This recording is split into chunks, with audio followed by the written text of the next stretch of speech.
First of all, very good evening to everyone once again. In our last class, we had started off with the chapter organizing, and we had completed till what is organizing, what are the importances of organizing, and what is the process of organizing. We left about organizing structure. यानी कि structure का मतलब क्या होता है, like if you have your, आपके घर में पोर्ट्रेट होता है तो आप उसका एक स्ट्रक्चर होता है कि उसमें ऐसा होगा ऐसा होगा. घर है, यू हैव योर हाउस, तो आपके घर का एक स्ट्रेच मतलब कि एक स्ट्रक्चर होता है. 2 स्टोरीज हैं, 1 स्टोरी है, सिंगल स्टोरी है, मल्टी स्टोरी है. तो how many room should be there in one go, what should, तो ये हमारा स्ट्रक्चर होता है. Similarly in an organization we have a structure जो डिपेंड करता है upon the nature and types of activities that particular organization जो है वो क्या परफॉर्म करती है उसके according. And as per we have 2 broad categories. One is functional and another one is divisional. I had already summarized this thing कि functional का मतलब होता है कंपनी का मैनेजिंग डायरेक्टर. then maybe आपकी जो कंपनी है it is producing something which is having a similar lines. Similar मतलब जिसमें रॉ मटेरियल, जिसमें आपका मतलब की परचेसिंग, ये सब तकरीबन सेम रहता है. तो उसके नीचे आपके अलग अलग डिपार्टमेंट्स, यानी कि there might be human resource, marketing, research, purchasing, accounts, IT. That is आपका functional based on the functions. अब ये जो ह्यूमन रिसोर्स है it is a function, marketing is a function, research and development is a function. तो based on that function. इसमें question आपके कैसे आ सकते हैं? क्वेश्चन आता है कि what kind of companies can go for functional. And ऐसा नहीं होता है कि कंपनी फंक्शनल है तो वो फंक्शनल में रह जाएगी. It depends on how much the company is growing. Grouping of jobs of similar nature under functional and organizing major functions as separate department creates a functional structure. All department report to a coordinating head. जैसे purchase का head, sales का head. For example, in a manufacturing concern, the division of work into key functions will be production. क्योंकि manufacturing है तो produce करेगा, सामान लाएगा यानी कि परचेज करेगा, सेल आउट करेंगे तो मार्केटिंग होगी, पैसा चाहिए होगा तो अकाउंट्स होगा, स्टाफ चाहिए होगा तो पर्सोनल होगा. These departments may be further divided into section. वो अलग बात है, मतलब फाइनेंस के अंदर अकाउंट सेक्शन, फाइनेंस के अंदर अलग अलग सेक्शंस हो जाते हैं. That's a functional structure in an organizational design that groups similar or related. In all the companies जो start करती हैं which are in the startup which are having, क्योंकि हम एक साथ 4-5 products नहीं करते तो they normally go for the functional structure. The functional structure has many advantages. Maybe it is cut in your syllabus, मतलब ये आपका जो है कट हो जाए बाद में.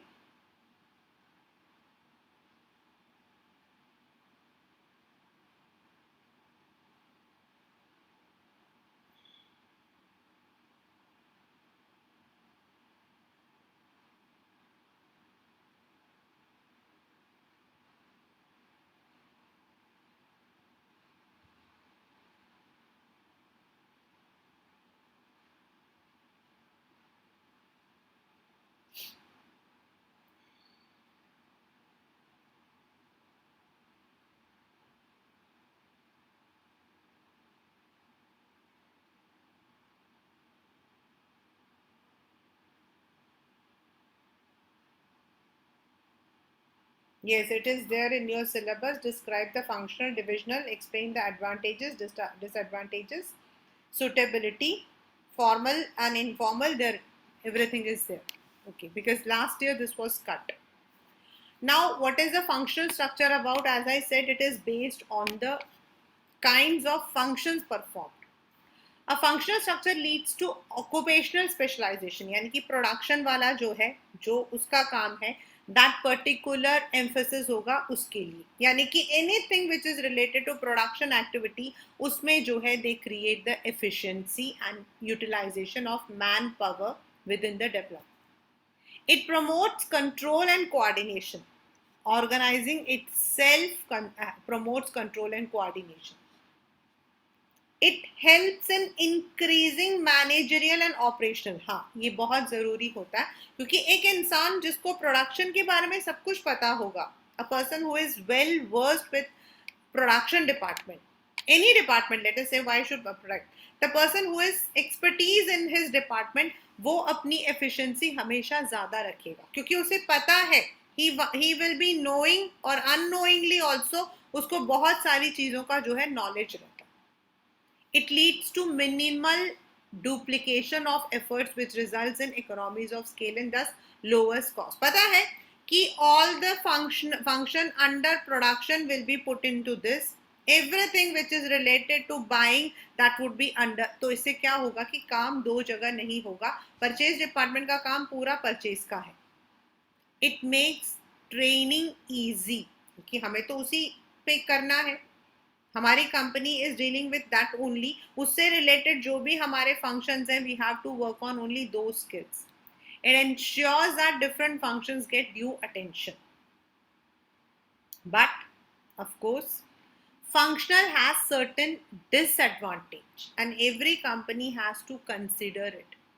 A functional structure places less emphasis than the on the overall enterprise objective than the objective pursued by a functional head.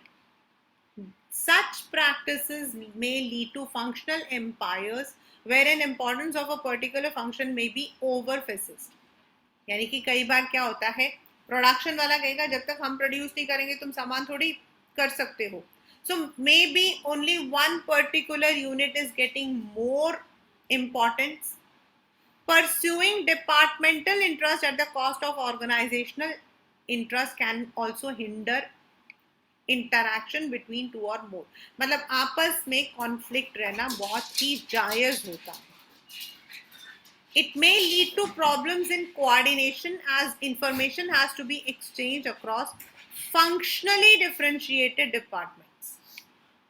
They are all different bases, बिल्कुल अलग अलग है, तो कोऑर्डिनेशन करना थोड़ा डिफरेंट होता है, क्योंकि purchase is something completely related to purchase and if you look into the finance, it is something completely related.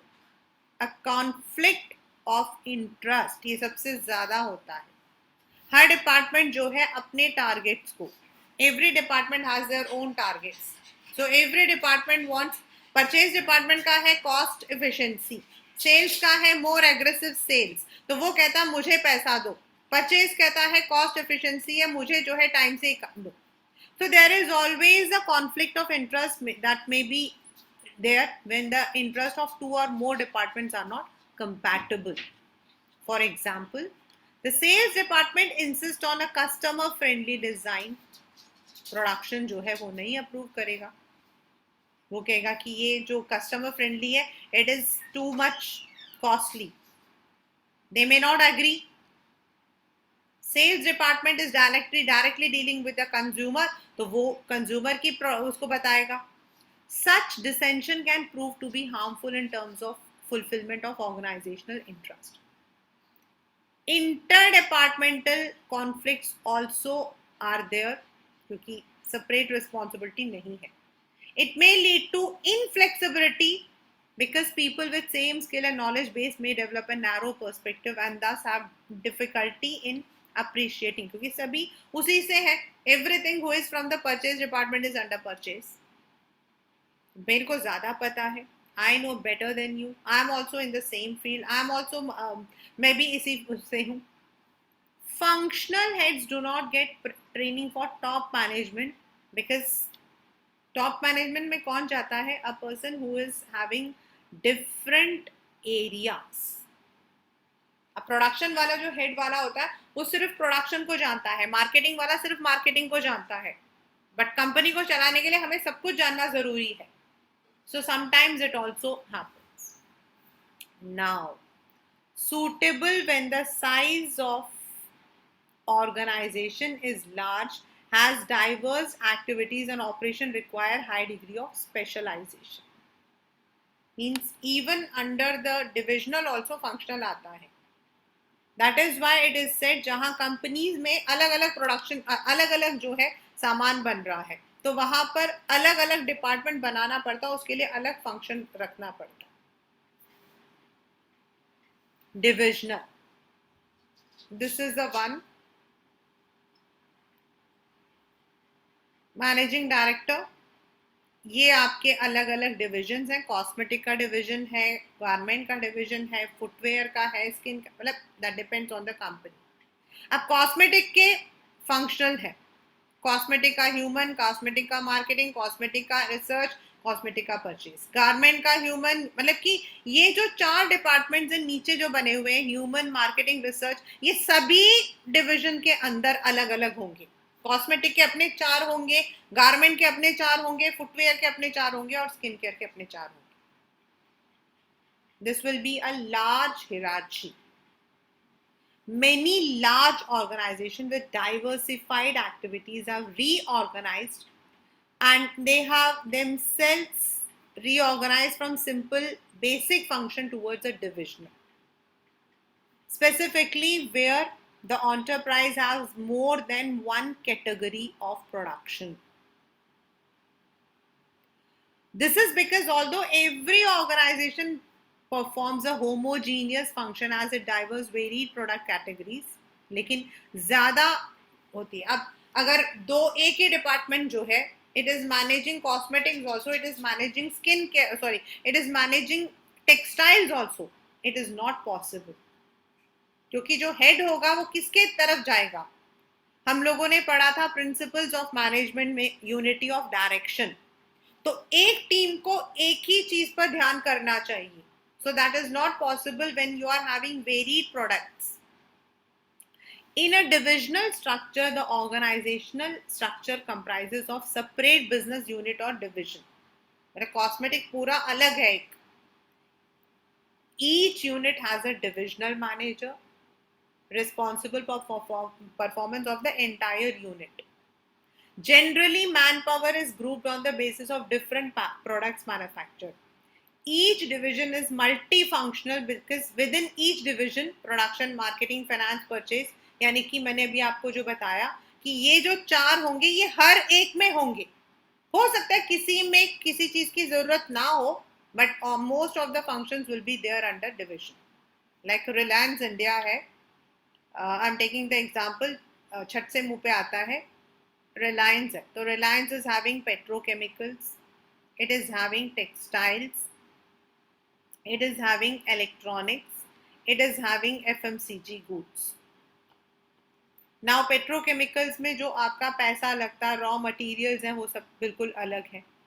Textiles में आपका बिल्कुल अलग है जो आपका रॉ मटेरियल है या डाई वगैरह है. Electronics is something different. तो पेट्रोकेमिकल्स के उनके पास जो है production department, marketing department, research and development department they will be having. For textiles, again they may be having production, finance and they may be having marketing. उनको research and development की जरूरत नहीं है. Electronics में they will be having production, they will be having accounts, they will be having marketing, they will be having research and development. FMCG में again they may be requiring. तो इस तरीके से ये जो 4 या 3 डिपार्टमेंट्स हैं ये हर एक डिवीजन के अंदर अलग अलग होंगे. If you say I am working in Reliance, तो कहाँ पे काम कर रहे हो? I am working in Reliance in the marketing department of textiles. So it is a large one. Further, in other words, within each division, the functional structure tends to be adopted. जो भी मैंने आपको बताया. Functions में very in the division, जो मैंने बताया कि जरूरी नहीं है कि हर एक में R&D हो। जहां मेडिसिन होते हैं वहां R&D होता है, रिसर्च एंड डेवलपमेंट होता है, जहां आपको नए इनोवेशंस करने होते हैं, इलेक्ट्रॉनिक्स में होता है, but it is not there in textiles. Further, each division works as a profit center where each divisional head is responsible for the profit or loss of his division, like cosmetic, clothing. Now, the benefits. Divisional structure offers many benefits. Products, वहां पे था functional specialization. याद रखना बेटा आप लोग, क्योंकि ये आपका क्वेश्चन होता है वेयर प्रोडक्ट पर, यानी कि कॉस्मेटिक वाला सिर्फ कॉस्मेटिक्स पर ध्यान कर रहा है। तो product specialization is the one, the divisional in a divisional head, and this prepares him for higher position because he gains experience in all the functions related to particular product. Cosmetic का जो head होगा उसको उसके नीचे production है, उसके नीचे finance है, उसके नीचे मार्केटिंग है, यानी कि अगर कोई और कंपनी कॉस्मेटिक्स की है तो he can go for higher position there, क्योंकि उसको कॉस्मेटिक से रिलेटेड सारे फंक्शंस के बारे में पता है। लेकिन उसके नीचे जो प्रोडक्शन डिपार्टमेंट का मैनेजर होगा उसे सारे पोजीशन नहीं पता, तो वो उसके जगह पर नहीं आ सकता है, क्योंकि उसे तो सिर्फ अपने प्रोडक्शन के बारे में पता है। वेयर जो डिविजनल हेड है उसको अपने डिवीजन के नीचे जितने फंक्शंस हो रहे हैं सबके बारे में पता होगा, तो he has better opportunities. Divisional heads are accountable for profits as revenue and cost related to different departments can be easily assigned and identified. So this provides a proper basis for performance measurement, fixation of responsibility in cases of poor performance, and appropriate remedial action can be taken. मतलब अपने division के बारे में उसको सब कुछ पता है, तो अगर कोई उतार चढ़ाव है तो उस पर्टिकुलर डिवीजन में we can accommodate, we can change, we can add. It promotes flexibility, क्योंकि अपने अपने डिवीजन हेड जो है अपने अपने डिवीजन के लिए रिस्पॉन्सिबल है। It facilitates expansion and growth as new divisions can be added. मतलब कल को जो है द कंपनी इज हैविंग, जैसे मैंने यहाँ लिखा पेट्रोकेमिकल्स है, टेक्सटाइल्स है, इलेक्ट्रॉनिक्स है, एफएमसीजी है, the company wants to add something else, company और कुछ ऐड करना चाहती है, they can add on, they can add on. उसके लिए एक अलग से डिवीजन क्रिएट करना पड़ेगा, उसके नीचे डिपार्टमेंट्स क्रिएट करने पड़ेंगे, हो गया। But there are some disadvantages. Conflict may arise among different divisions with reference to allocation of funds, and a particular division may seek to maximize its profit at the, जैसे company के जो है balance sheets बनते हैं, पता लगा petrochemicals is earning more, तो definitely वो क्या कहेंगे, भाई हमारा जो है सेल ज्यादा है तो हमें ज्यादा एलोकेशन मिलना चाहिए। Maybe textiles is running low, तो वो चाहते हो कि उनको ज्यादा पैसा मिल जाए जिससे कि they are able to revamp, लेकिन पेट्रोकेमिकल्स कहेंगे कि we are getting more profit तो हम पर ज्यादा पैसा खर्च करो, because the fund has to be allocated from the top level. It may lead to increase in cost, definitely हर एक कंपनी में हर एक में हर डिविजन के नीचे अलग अलग फंक्शंस है, तो डेफिनेटली कॉस्ट तो वो कंपनी को तो बियर करना ही पड़ेगा। उस वाले डिवीजन के लिए भी प्रोडक्शन है, इस वाले डिवीजन के लिए भी है। It provides managers with authority to supervise all the activities to a particular division. In course of time, such a manager may gain power and in bid to assert his independence may ignore organizational interest, which is very common. क्योंकि he is responsible for the entire, तो वो अपनी से रखता है। That is a very common, जहां पर you become powerful, you tend to ignore the organ। अब हम लोग काम क्यों कर रहे हैं कंपनी में? We are working for the organizational benefits. But what we do is when we see that हमारा जो efficiency वो ज़्यादा है, तो we tend to take that misuse of power. Divisional structure is suitable where a large variety of products are manufactured using different productive resources. When an organization grows and need to add more employees, create more department or introduce new level, it will decide to adopt a divisional structure. जैसे company बनाती सिर्फ mobiles है, सिर्फ mobiles बनाती है, mobiles tablets बनाती है, ठीक है, सिंगल लाइन ऑफ प्रोडक्ट है, मतलब सब में सेम चीजें यूज हो रही हैं, फिर भी वो डिविजनल क्यों यूज करेगी? क्योंकि अब उनको जो है अलग अलग रीजन में करना है operate, south region, north region, east region, west region, तो भी कंपनी जो है इट में adopt a divisional structure instead of functional, क्योंकि एक जगह प्रोडक्शन होकर हर जगह पर it can not be transported, so they may adopt different divisions. Thus table 1 provides a comparison of functional and divisional. Thus it can be said that business operates in a dynamic environment and those enterprises which fail to adapt the change are unable to survive. So it has to review its plans, objectives, and accordingly the organizational structure जो है it has to be made to periodical review. जरूरी है तो add on करना पड़ेगा. An organizational structure at all times should contribute towards the achievement of enterprise's objective and should provide scope for initiative so that contribution of personnel मतलब जो लोग काम करते हैं can be maximum effective. This is important, kindly learn it. Functional structure formation is based on functions. Basically उसी function का जो head होगा वो उस फंक्शन को जानता होगा. Difficult to fix on a department, difficult managerial department होता है क्योंकि वो सिर्फ अपनी ही चीज को जानता होगा. The functions are not duplicated क्योंकि क्लियर कट है और आप उसमें मल्टी प्रोडक्ट को ऐड नहीं कर सकते. Where is in a divisional it is based on the product. Easy है, आपको इस प्रोडक्ट का आप रिस्पॉन्सिबल हो, आपको ईजी रिस्पॉन्सिबिलिटी है, बट डेफिनेटली अलग अलग डिपार्टमेंट्स हैं तो फंक्शंस भी अलग अलग होंगे, बार बार होंगे. And coordination is easy because अपनी अपने डिवीजन को हमने देखना है.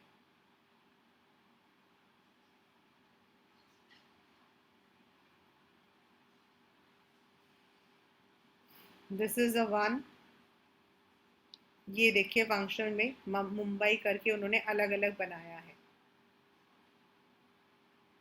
नाउ ये जो हमने पढ़ा था, what we have read is structure of organization, framework of organization कि मेरी कंपनी किस चीज को अडॉप्ट करेगी. Like you are planning to open your unit and you are planning कि मैं जो हूँ I am going to produce छोटी छोटी चीज़ों में स्टेशनरी में लेके आ रहा हूँ. I am going to manufacture pen, pencil, ये आपका एक डिपार्टमेंट है. पेपर, ये आपका एक डिपार्टमेंट है. एंड देन बिल्कुल अलग होकर टैबलेट्स. तो now what you will do is you will be taking, पहले आप सोचोगे मुझे प्रोडक्शन एक ही प्रोडक्शन इन तीनों चीज़ों को ले सकती है. पेपर को भी वही प्रोडक्शन वाले कर रहा है, मतलब वो प्रोडक्शन इंचार्ज जो है he is responsible for paper production also, stationery production also and tablet production also. So it is not possible. तो आप क्या करोगे, आप अपनी कंपनी को डिविजन्स में कर दोगे. एक डिवीजन जो सिर्फ पेपर प्रोडक्ट को देख रहा है, एक डिवीजन जो सिर्फ स्टेशनरी को देख रहा है, तीसरा डिवीजन जो सिर्फ टैबलेट्स को देख रहा है.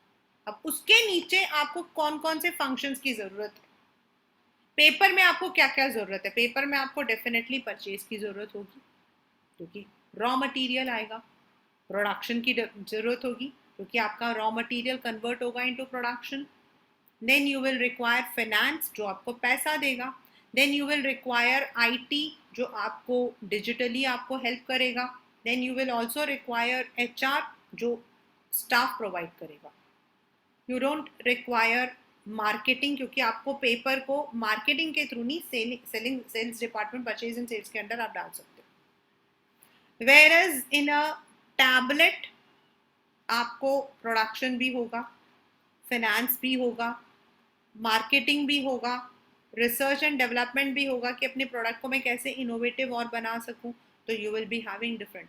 तो that means when your products are varied then you will be adopting a divisional structure.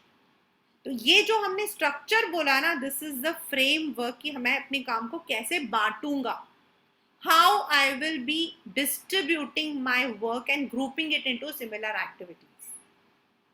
Now company में you always have people who are working with each other. अब काम करोगे तो बातें भी करोगे, कम्युनिकेशन भी जाएगा. विदाउट कम्युनिकेशन तो आपका काम होगा ही नहीं. All the work is given in a hierarchical order. Production in charges is completely responsible for the production activities. लेकिन उसके नीचे जो लोग काम कर रहे हैं, प्रोडक्शन मैनेजर, सुपरवाइजर, उनको भी काम दिया जाएगा. तो वो काम कैसे दिया जाता है? Through the formal communication, through the informal communication. In all the organizations, employees are guided by rules and procedures. To enable smooth functioning of the enterprise, job description, rules, procedure, and processes have to be laid down. आप उसको बताओगे and that is formal. यानी कि it refers to the organizational structure.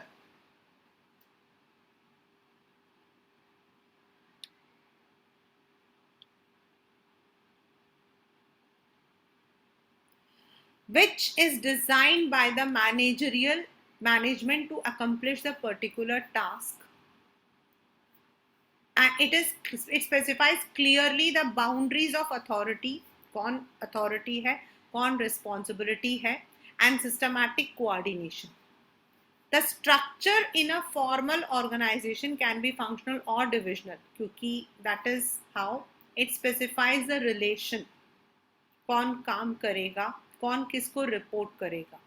It is a mean to achieve the objectives specified in the plan as it lays down the rules and procedures. Efforts of various departments are coordinated, interlinked, integrated. It is deliberately designed to by the top management to facilitate smooth functioning. कौन करेगा, किस मतलब कि कब करेगा, क्या मतलब कि किसको वो रिपोर्ट करेगा. It is a hierarchical. It places more emphasis on work to be performed than interpersonal relations among employees.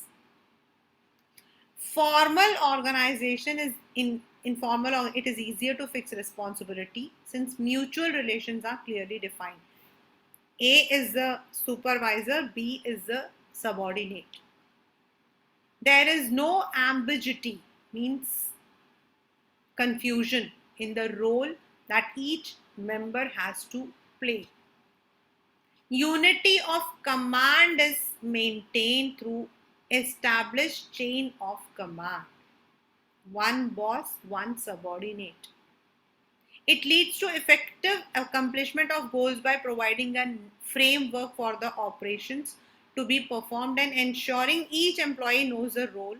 It provides stability because the behavior of employees can be fairly predicted since there are specific rules to guide. क्या कहना है, क्या नहीं कहना है. हम लोग बोलते हैं ना अपने इंग्लिश में formal letter, informal letter. तो in the formal letters we do not use certain language. The formal organization has certain limitations because आपका जो chain of command है, which is maintaining the scalar chain, तो उसमें delay हो जाता है. Poor organization practices may not provide adequate recognition to creative talent, क्योंकि वो rigid होते हैं. नीचे किसी ने कोई initiative बताया तो ऊपर तक वो जाती नहीं है बात. It is difficult to understand all the human relations in an enterprise because it places more emphasis on structure and work. मतलब वहाँ पर कैसे हम काम कर रहे हैं वो हमें नहीं पता होता. Because we have to follow authority, responsibility, accountability related relationship. But we are not talking about the personal relationship.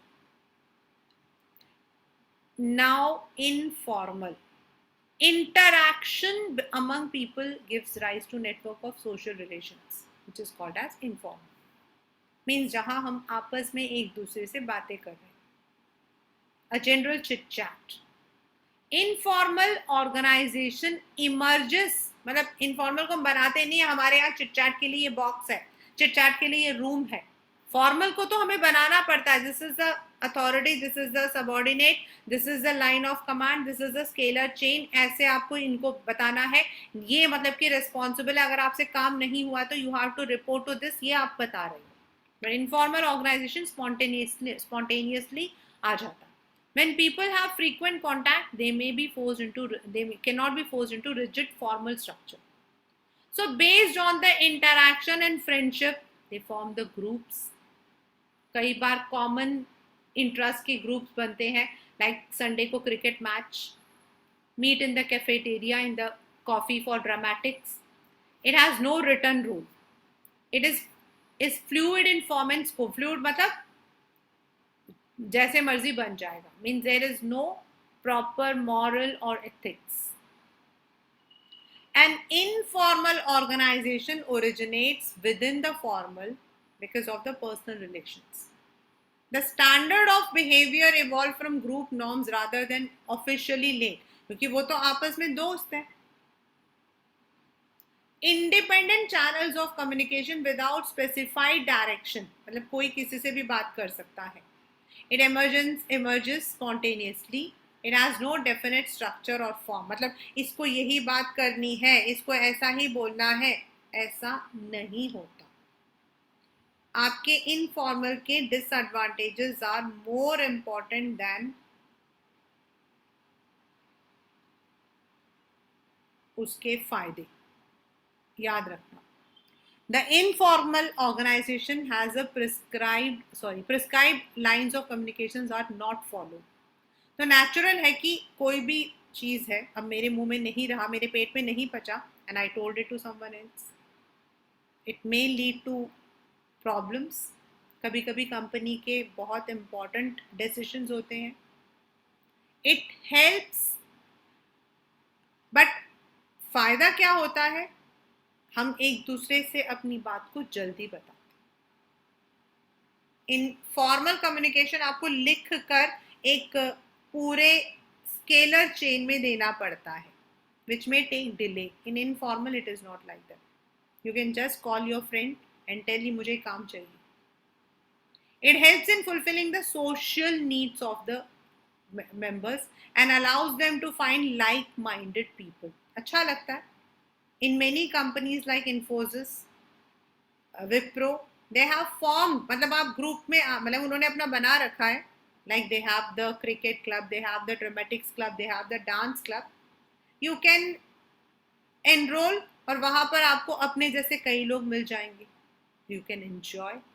It contributes towards fulfillment of organizational objective by compensating for inadequacy. क्योंकि फॉर्मल में तो आप किसी से बात नहीं कर सकते हो, लेकिन इनफॉर्मल में हम लोग एक दूसरे से बात करने से भी, अब मेरे से कोई इंसान नहीं बात करता है because there is a gap between us. लेकिन जब हम इनफॉर्मल में एक दूसरे से बात करते हैं तो we come to know about each other. और आजकल जो है informal organizations have become a very important part of other corporates because companies को अब समझ आता है कि हम अगर अपने एम्प्लॉयज़ के बारे में नहीं जानेंगे, if we are not allowing them to pursue their interests, then in the long term organizational goals cannot be achieved. Sometimes they would be going for some activities. Company में जानबूझ के एक्टिविटीज की जाती हैं, सेमिनार्स किए जाते हैं, मतलब जिसमें ये लोग इंटरैक्शन करते हैं. It is not dealing with the companies objective general. But when an informal organization spreads rumor, that can become a destructive force. The management may not be successful in implementing channel changes if the informal organization opposes them. कई बार लोग मिलकर जो है झगड़ा करते हैं. It pressurizes the members to conform to group expectation. अब मैं जो हूँ ड्रामेटिक्स में हूँ, तो मेरे जो ऑपोजिशन का जो बॉस है वो भी ग्रुप में है, तो वो तो चाहेगा कि मैं उसको फेवर करूं, but I am working in some other department so I may not be able to, तो that also create certain problems. Informal organization cannot be completely eliminated. It would be in the best interest of organization if the existence of such groups is recognized. जैसे मैंने बताया कि many companies have now recognized, in fact they have made it a compulsion कि आप लोग बनो, एक दूसरे से बात करो, so that you are able to open to others. Formal में क्या होता है ना, हम लोगों के मन में डर बैठा रहता है. When we are in the informal, तो वही डर जो होता है ना वो बाहर आ जाता है. हमारे स्कूल्स के अंदर भी we use to have the informal organizations, पर हमारे यहाँ ऐसा कुछ नहीं होता था, बट कभी भी चिट चैट किया तो they would be talking about each other. तो हम लोग जो है एक, हमें ये समझ आता था even though she is our incharge, but एक तरफ से she is also our friend. तो दैट इज वेरी पॉसिबल. अब आता आपका इसमें आपके जो है या तो इनफॉर्मल ऑर्गेनाइजेशन के डीमेरिट्स आते हैं या फिर difference between formal and informal आता है. नाउ हमने शुरू से बोला ऑर्गेनाइजिंग में we would be grouping all the activities together. Then उस एक्टिविटी को हम एक डिपार्टमेंट के अंडर डालेंगे और उस डिपार्टमेंट का एक हेड होगा जो अपने काम को he would be passing his work, उसको वो देखेगा. मुझे पूरा प्रोडक्शन डिपार्टमेंट देखना, पूरे प्रोडक्शन में कितने सारे काम है, रॉ मटेरियल्स लाना भी काम है, फाइनेंस मतलब अकाउंट से पैसा लेना भी एक काम है, देन टेंडर्स लेकर आना, टेंडर्स होते हैं कौन सी कंपनी कौन सा सप्लायर सबसे सस्ता देने वाला है वो लेना भी काम है. तो मैं कितने काम करूंगी? I cannot be jack of all and masters of none. So what I'll do is, जो मेरा मेन काम है, मतलब टेंडर प्रोक्यूर करना मेन होता है, सस्ते से सस्ते दाम में हमें सप्लाई मिलना, वो मैं अपने पास रख लूंगी. लेकिन उस टेंडर को कैसे लेकर आना है, कौन लेकर आएगा, टेंडर जो होते हैं वो नॉर्मली इलेक्ट्रॉनिकली आजकल होता है, पहले तो न्यूज़पेपर में होता था. तो हु विल बी रिस्पॉन्सिबल, ये सारे काम मैं किसी और को दे दूंगी. प्रोडक्शन में रॉ मटेरियल्स लेकर आना है, उसको डिसीजन लेना मेरा काम है, लेकिन रॉ मटेरियल्स कब आएंगे, उसको कहाँ पर रखा जाएगा, ये सारा काम I will be giving to somebody else. तो ये जो मैंने सारा काम में से कुछ काम दूसरों को दिया ना, that is called as delegation. Delegation is sharing your work. Delegation is sharing your work. A manager, no matter how capable be his, cannot manage every task on his own. The volume of work makes it impractical for him to handle all by. As a consequence, if he desires to meet the goals, he can focus on objective and ensure other work जो है he can delegate. Delegation refers to the downward transfer of authority from superior to a subordinate. It is a prerequisite to the efficient functioning of organization, क्योंकि manager अपना जो काम ये time है he will use on high priority. जैसे मैंने कहा tender को खोलना, टेंडर को डिसाइड करना वो अपने पास रखेगा, लेकिन उससे अदर रिलेटेड जो काम है वो सब वो अपने दूसरों को देगा. It also satisfies the need for recognition to the subordinate, क्योंकि they are also part of that team. Delegation helps a manager to extend his area of operation, as without it his activities would be restricted to what he himself can do. Hence, delegation does not mean abdication. ये paper में आया हुआ question है, very very very important. मतलब अगर उसने अपने काम को अपने सबॉर्डिनेट्स को दिया है, मतलब आई हैव केप्ट कि भाई इसको डिसाइड करना मेरा काम है, लेकिन टेंडर कौन कौन सी कंपनीज पास करने वाली हैं, क्या क्या होने वाला है, ये मैंने काम अपने मैनेजर को दिया हुआ है. दैट डजंट मीन कि अगर वो काम नहीं कर रहा मैनेजर तो मैं कह दूं मैंने तो मैनेजर को दिया था उसने नहीं किया था. It is not abdication of your responsibility. Abdication मतलब अपने रिस्पॉन्सिबिलिटी से आप भाग नहीं सकते हो. ये काम भी मेरा था, लेकिन मैंने अपने काम को अपने सबॉर्डिनेट को दिया है सो दैट मैं ज्यादा फोकस इंपॉर्टेंट काम पे करूं. तो वो जो काम उसे नहीं किया ना, उसकी रिस्पॉन्सिबिलिटी मेरे ऊपर भी है. मोर ओवर द अथॉरिटीज, ये भी पेपर, ये सारा कुछ पेपर में मतलब हमें लिखना होता है, कैन बी डेजिग्नेटेड एंड रीडेजिग्नेटेड. मतलब मुझे लगा मेरा ये वाला जो मैनेजर है वो अच्छे से काम नहीं कर रहा, तो मैंने दूसरे टीम मेंबर को दे दिया. I have given him the work. I can take the work from him and I can give back. Thus, irrespective of the extent of delegated authority, the manager shall still be accountable to the same extent as before delegation. मतलब उसने delegation किया तो उसका मतलब ये नहीं कि वो सिर्फ काम को दे, भाई मैंने तो काम दे दिया बस हो गया. नो, वो काम अगर नहीं हुआ है तो स्टिल आई एम रिस्पॉन्सिबल. ये मेरी ड्यूटी है कि अगर वो नहीं कर रहा है तो उससे उस काम को लेकर दूसरे टीम मेंबर को देना. May be he was absent for 10 days, तो मैं काम को रोक कर थोड़ी रखूंगी. मैं कहूंगी ठीक है, you take bed rest, I give this work to someone else. तो this is I am responsible. Overall responsibility मेरी है. Now in delegation we have elements. मतलब according to Louis Allen, delegation में आपका रिस्पॉन्सिबिलिटी भी है, अथॉरिटी भी है एंड अकाउंटेबिलिटी भी है. मतलब ये तीनों मिलकर डेलीगेशन है.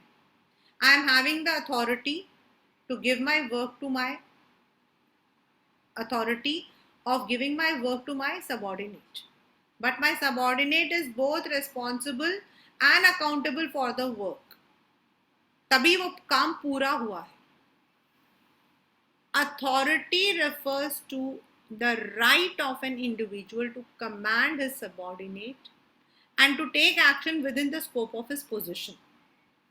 The concept of authority arises from established scalar chain which links the various job positions and levels. Authority also refers to the right to take decisions inherent in a managerial position to tell people what to do and expect them to do. मतलब मेरे पास 5 members हैं team में, तो now I have the authority to command, to fix the responsibility. मेरा A ये काम करेगा, B ये काम करेगा, C उसके नीचे ये काम करेगा, तो I'll be the one who will be fixing, I'll be taking the decision. In the formal organization, authority originates by individual's position. Top level वाले को ज़्यादा, उसके नीचे वाले को कम. And the extent of authority is highest at the top level. Then जैसे जैसे हम नीचे जाते हैं कम हो जाता है. Authority relationships helps to maintain orders in the organization by giving managers the right to exact obedience and give direction to the workforce. Like junior level में, supervisory level में जो manager है, he has the authority to direct, to command his workforce. उसके नीचे अगर foreman है या उसके नीचे कोई work मतलब कि हुआ है, उसको command करना कि इस काम को कैसे हमारे वर्कर्स करके देंगे. Authority determines a superior subordinate relation where the superior communicates his decision to the subordinate and he expects कि जो सबऑर्डिनेट्स हैं वो उनका कहना माने. The extent to which a superior can exact complaints also depends on personality of the superior. कई बार अगर वो अच्छा होता है, अच्छा लीडर होता है, तो he may be democratic. It must be noted authority is restricted by laws and rules and regulations of the organization. मतलब कितना he cannot misuse his power. But yes, it is also always in the hierarchy. Top level को सारे powers हैं, middle को कुछ powers दिए जाते हैं, नीचे कुछ. Responsibility is the obligation of a subordinate to properly perform the assigned duty. उस काम को प्रॉपरली करना. It arises from the superior subordinate relation because subordinate is bound to perform the duty assigned to him. So, authority ऊपर से नीचे आता, responsibility flows upward. An important consideration to be kept in with you respect to authority and responsibility is when an employee is given responsibility, he should also be given degree of authority. ये आपका बहुत बहुत बहुत important है. मैंने ये तो बोल दिया कि तुम्हें एक काम करना है, लेकिन उसको कुछ अथॉरिटी भी तो देना पड़ेगा ना. मीन्स अगर उसको नेगोशिएट करना है तो he has to be given certain authority. नहीं मैं ही करूँगा, मुझे फ़ोन पर बात करना, मैं डिसाइड करूँगा, it is not possible. Thus, for effective delegation, the authority granted must be commensurate with assigned responsibility. If authority granted is more than responsibility, it will lead to misuse. And if it is assigned more than, if responsibility is more, it may make person ineffective. यानी कि balance होना चाहिए कि किस काम के लिए हम उसे भेज रहे हैं, उसमें उसको कितनी हम मैंने मतलब कि मैं अथॉरिटी हूँ, वो रिस्पॉन्सिबल है, लेकिन रिस्पॉन्सिबिलिटी के साथ उसको कुछ, the person who is responsible should also have some authority, some power to take decisions. अब टॉप लेवल जो है, it doesn't go and negotiate at all the places, not at all the places. कुछ जगहों पर managers जो होते हैं वो जाते हैं, तो जब मैनेजर्स जाते हैं, top level is the authority, manager जो है वो सबऑर्डिनेट है. तो व्हेन दे गो, तो किस बेसिस पर डिसाइड करेंगे? They can not call the top level every second minute. तो उनको बताया जाता है कि अगर इस डील को फाइनल करना है तो यू कैन यूज, मतलब ये आपके पास इतनी authority, with in this scope you can use it. अगर उनको बोला गया भाई तुम्हारी मर्जी है, तुम्हें जैसे करना करो, तो हो सकता है मैनेजर उसको मिसयूज करे, या फिर इससे ज़्यादा नहीं करोगे करा तो he may not be able to click that deal. So there should be a balance. जब आपने काम को दिया है तो साथ में उनको कुछ पावर्स भी देना पड़ता. Accountability. Delegation of authority undoubtedly empowers an employee to act for his superior, but the superior would still be accountable for outcome. Accountable मतलब फाइनल आंसर, वो काम नहीं हुआ तो उस फाइनल उसकी मतलब कि रिस्पॉन्सिबिलिटी लेना. रिस्पॉन्सिबिलिटी उस काम को करना है, लेकिन वो काम ढंग से नहीं हुआ है, उसकी जो लेना होता है उसको accountability. Once authority has been delegated, responsibility accepted, one cannot deny accountability. It cannot be delegated and flow upward. A subordinate will be accountable to a superior for the satisfactory performance. It indicates that the manager has to ensure that the proper discharge of duty by his subordinate, क्योंकि उसको वो responsible है इस चीज़ के लिए भी कि उसका जो नीचे काम करने वाला है, he is getting all the benefits. It is generally enforced through regular feedback on the extent of work accomplished. The subordinate will be expected to explain the consequence of his action or omission. अगर उसने नहीं किया है या उससे कुछ छूट गया है तो subordinate has to give the explanation. In conclusion, it can be stated authority is delegated, responsibility is assumed, and accountability is imposed. Responsibility is derived from authority and accountability is derived from responsibility. Responsibility is derived from authority, मतलब authority ने जो दिया है उससे हम responsible बने हैं, and responsible बनने की वजह से हमें अपने काम को पूरे committed way में करना पड़ता है. In another way, अकाउंटेबिलिटी का मतलब हो जाता है your commitment towards your work. If I have been given the work कि भाई आपको मैम जो है you have to prepare, for example अभी देयर वाज मतलब कि अभी last week there was one, not this week, this week I was pretty busy, but last week there was एक स्कूल है, मतलब डीपीएस था, DPS they had given me the responsibility of making the test papers for periodic. तो मतलब उन्होंने मुझे, तो then on the other go they also gave me certain, मतलब ये रिस्पॉन्सिबिलिटी मुझे उन्होंने दी, and they also gave certain norms कि मैं कैसे कैसे बना सकती हूँ, किस चीज़ में मैं ऐड या डिलीट कर सकती हूँ. लाइक मैंने कहा कि वन, तो उन्होंने कहा आप अपनी क्रिएटिविटी यूज़ करिए, 1 मार्कर क्वेश्चन में आप जिस तरीके का क्वेश्चन डालना चाहते हैं. So they also gave me certain authority कि मैं कैसे क्वेश्चंस को फ्रेम अप कर सकती हूँ. मतलब मैं चाहूँ तो इंटरनल चॉइसेस डाल लूँगी, मतलब there was nothing. But now when the work has to be done, तो आई एम अकाउंटेबल.